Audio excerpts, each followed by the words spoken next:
the thing is ကျွန်တော်အားပေးရလူအားလုံးကျေးဇူးတင်ပါတယ်ဒါပေမဲ့ဗျာကျွန်တော်အခုတလို့စိတ်ထဲမကောင်းဘူးဗျာကျွန်တော် YouTube ကိုလူတွေကိုပြောပေးခြင်းအောင်လို့ဝါနာပါလို့ stream တာဗျာဒါပေမဲ့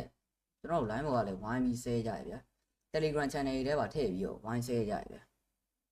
တကယ်ကျွန်တော်ကြောင်းပါဆိုပြီးတော့ဝိုင်းပြီးဆဲကြရကျွန်တော်လည်းဘာမှမဆောင်ကျွန်တော်ဝါနာပါလို့ကျွန်တော်လောက်တာပါအဲ့လို bro တို့အတွက်ကိုပြတ်အောင်လေကျွန်တော်မလုပ်ပါဘူးဗျာကျွန်တော်ဘာပြမှမရှိပဲနဲ့ကျွန်တော် group ထဲပါထည့်ပြီး by name တွေပါတက်ဆဲကြဗျာ chat box တွေထဲမှာ guys လို့ဟောတန်းပြီးတော့လေ Telegram account တွေကိုလေကျွန်တော် fake account တွေလုပ်ပြီးတော့ chat official ပါဆိုပြီးတော့လူများတွေကို18 plus တွေပို့ပါဗျာကျွန်တော်တော်လည်းမကောင်းဘူးလေခုမှကျွန်တော်73နေပဲရှိရတယ်73နေပဲရှိတယ်73နေကလေးကဘာလို့အတိုင်းနေလုံလာလဲဆို guys it's not good ပြီးရင်လည်းကျွန်တော်73နေတားလေးဗျာဝန္ဒနာပါလို့ stream တာဘာမှလည်းမလုံးကြီးပါဘူးဗျာဘာလို့ဝိုင်းမုန်းနေကြရလဲ